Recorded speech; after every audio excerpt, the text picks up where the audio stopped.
Est-ce qu'il y a donc des questions sur les décisions prises en vertu du Code général des collectivités territoriales? Est-ce qu'il y a des questions? Pas de questions? Bien, parfait. Je vous remercie. Nous passons au point numéro 2.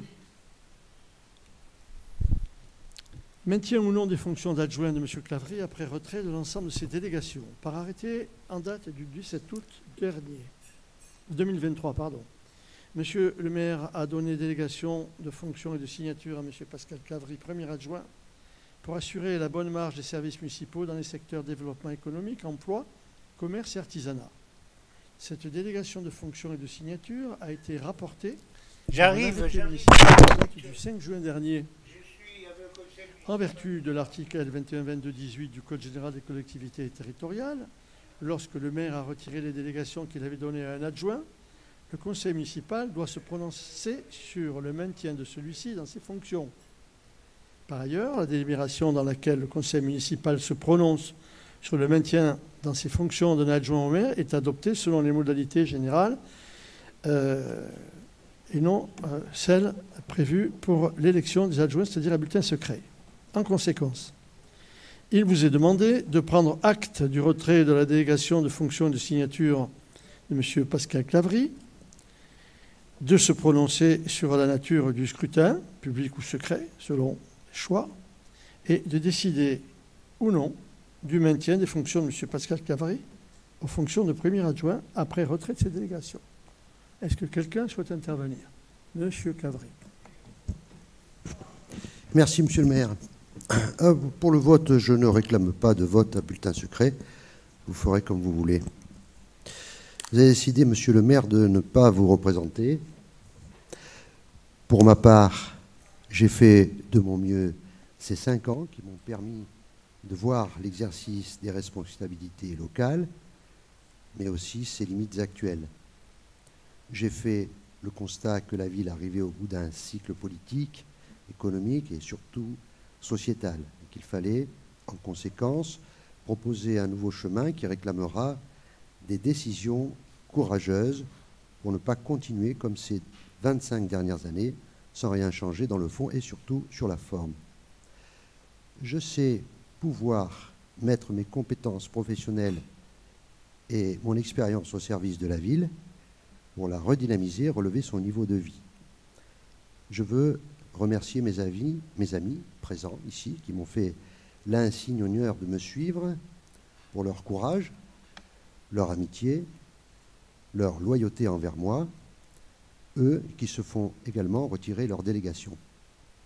Je veux remercier les services de la ville qui font au quotidien un travail remarquable et qui méritent le respect et la considération. Je remercie aussi les associations de commerçants, toujours engagées.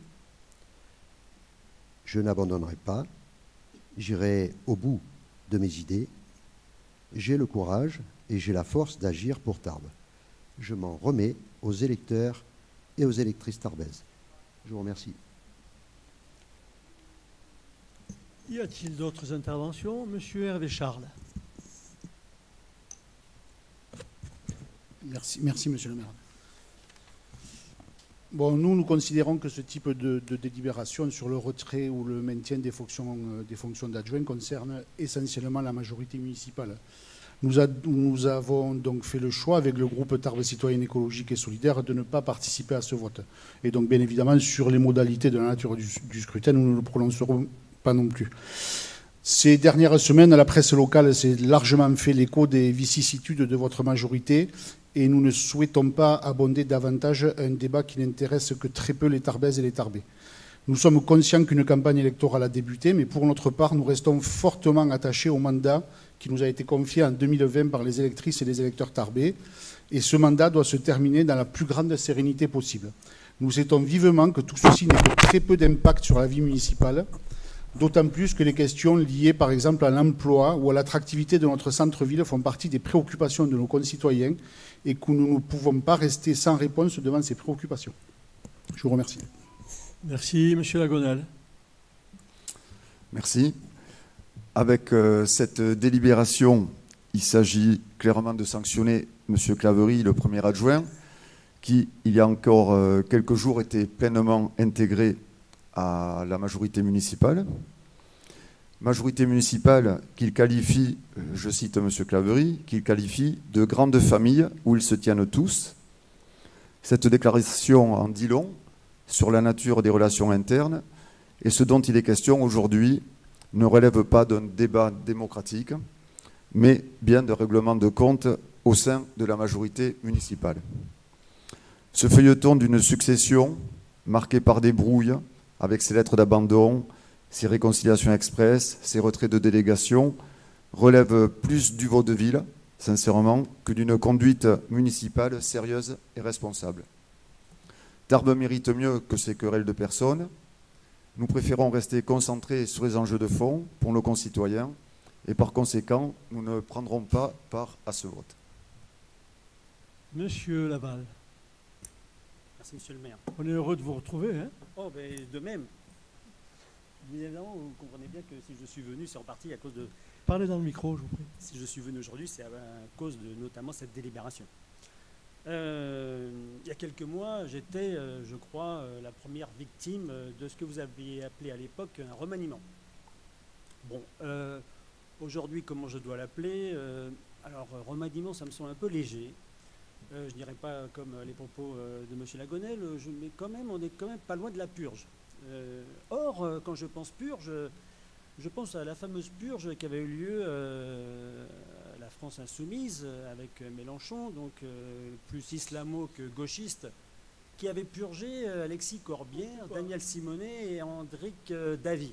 Vous n'avez pas changé, je vois. Hein. Ah mais non, vous voyez. C'est toujours n'importe quoi. Hein. Ah ben ça, ouais, allez, ça continuez. On a l'impression, j'ai l'impression d'être revenu en 2001. Continuez, ça nous fait sourire au moins, c'est bien. Ah bon, voyez, au moins, c'est un succès déjà. Or, les fameux purgés ont été tous réélus députés. Donc, pour Elisabeth Brunet, Marc Andrès et Pascal Claverie, je souhaite le même succès à l'avenir que ces précédents purgés par LFI. Par ailleurs, dans la presse en suivant, vous avez indiqué que vous ne vouliez pas laisser votre héritage à n'importe qui. Alors du coup, je me suis dit que le titre qu'il fallait donner à cet article, c'était « Mon testament politique », puisque vous parlez de vous-même de votre héritage. Alors je voudrais vous rassurer, j'ai pu entendre les uns et les autres ici, je crois que personne n'envisage de remettre un parking place au bois, personne n'envisage de remplacer toutes les installations sportives de l'usine par des bars et des restaurants qui sont bien assez nombreux sur l'espace de l'Arsenal. Donc c'est une bonne nouvelle, ce que vous appelez votre héritage, et que personnellement, avec d'autres Tarbais, j'appelle notre bien public, mais je pense qu'on est d'accord sur le fait que c'est aussi notre bien public, il sera en grande partie préservé, quelle que soit la future majorité. Ensuite, vous continuez dans cet article pour dire « Je n'ai pas envie de les voir à la mairie ». Oh, ben, je crois honnêtement que cette phrase, vous risquez de l'entendre dans l'autre sens, vous concernant par d'autres candidats à la mairie. Bon, c'est donnant, un partout. Cependant, des événements récents ont semblé montrer que, quel que soit le futur maire, eh bien, vous devrez sans doute vous résigner, un peu comme la Marguerite, un peu, beaucoup, passionnément, en fonction des élus qui seront présents dans cette future assemblée.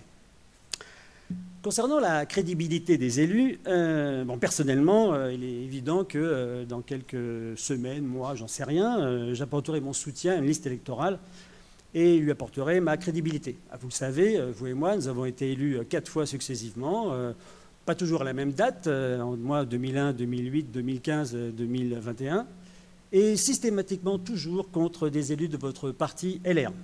Bon, je pense que cette crédibilité, au moins, vous pouvez difficilement la nier. Cependant, cette crédibilité est aussi partagée par Elisabeth Brunet, dont les compétences sportives, notamment, et dans le milieu associatif, sont reconnues nationalement.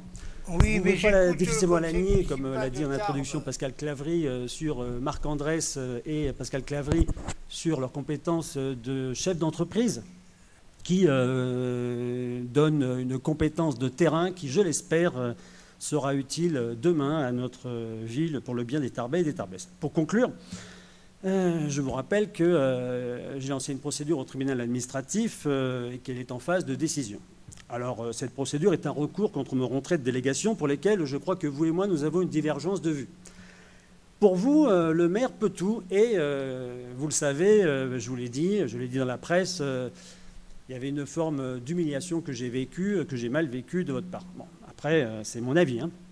Mais pour moi, je tenais aussi à montrer par ce recours que, au-delà de moi-même et pour les élus actuels et pour les élus de demain, le maire n'a pas vie de mort politique sur les élus et que la justice et les électeurs ont toujours le dernier mot. Voilà, monsieur le maire. Est-ce qu'il y a d'autres interventions? Oula, monsieur Andrès. Je vous remercie, monsieur le maire. Je prends acte de votre décision de m'enlever mes délégations. Je n'en parlerai pas plus. Je suis heureux d'être l'ami de Pascal Claverie. Plus de 30 ans d'amitié. C'est un homme fidèle en amitié. Toujours à l'écoute, toujours présent. C'est un chef d'entreprise apprécié par ses collaborateurs, par ses clients. C'est un chef d'entreprise innovant. C'est l'homme de demain. Il saura concevoir la ville de demain. Il en a toutes les compétences. Il sera à l'écoute des Tarbaises et des Tarbais. C'est un homme vertueux, intègre, courageux, en un mot, un homme d'honneur. Je lui donne toute ma confiance, toute ma force d'agir. Je vous remercie.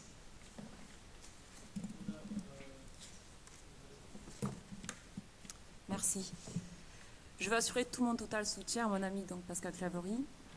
Je suis heureuse de participer avec lui à cette nouvelle aventure avec le mouvement Tarbes, la force d'agir. Il a les compétences professionnelles pour agir et bien sûr les compétences humaines pour fédérer plutôt que cliver. Il ne jettera pas l'éponge.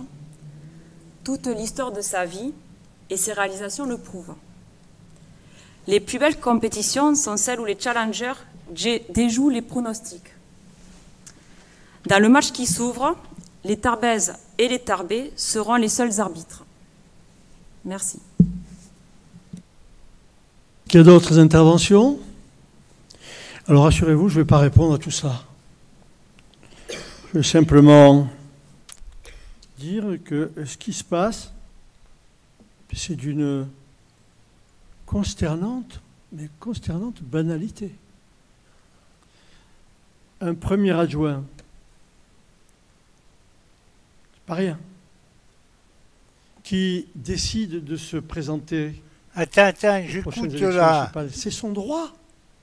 Mais je lui ai dit en face. Je lui ai dit, mais tu as le droit. Attends, j'ai fini presque. J'écoute, il s'engueule. Et il m'a répondu, j'ai pas eu le courage. Si, c'est vrai, monsieur. Oh, quel menteur.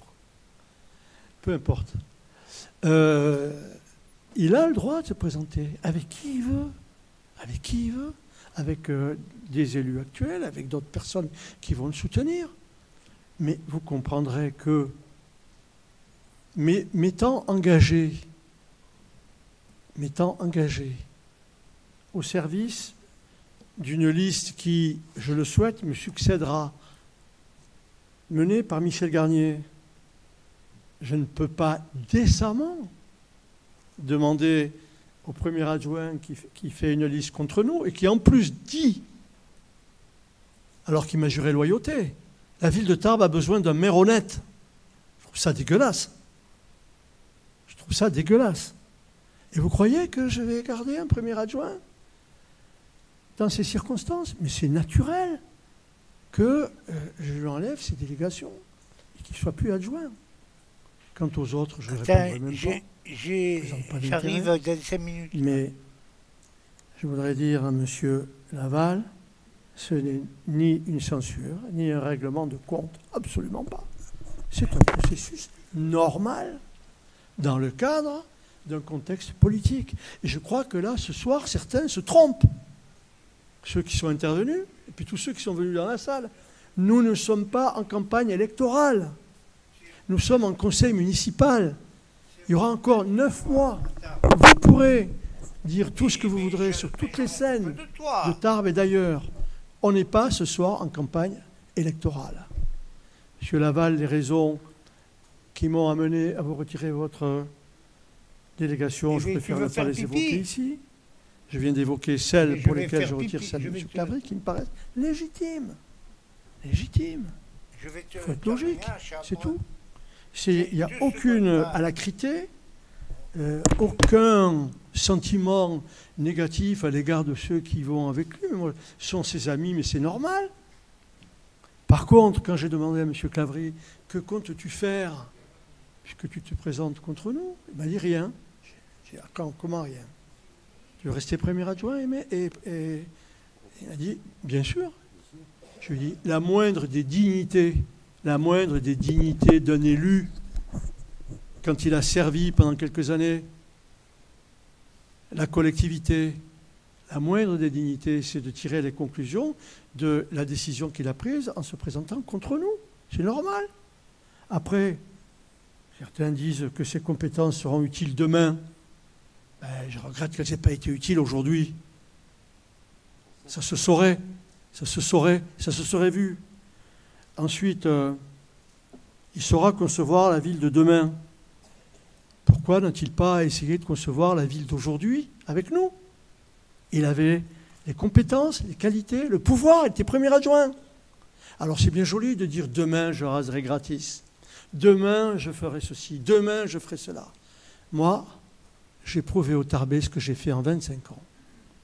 Et donc ce sera promesse hypothétique contre bilan réel et sérieux. Voilà, c'est tout. Je n'ai rien à dire de plus. Je vous demande de bien vouloir vous prononcer sur cette délibération. Alors, ceux qui veulent voter contre se manifestent en levant la main. Ceux qui sont contre le retrait de la délégation et du poste de premier adjoint le manifestent en levant la main. Ceux qui ne prennent pas part au vote, vous ne prenez pas part au vote. 1, 2, 3, 4, 5, 6, 7. 6 ou 7. Donc, maintenant, ceux qui veulent voter contre cette délibération... Pardon, on a la procuration de Mme Mendes, donc on est 8. Oui, c'est pour ça que j'ai dit 7.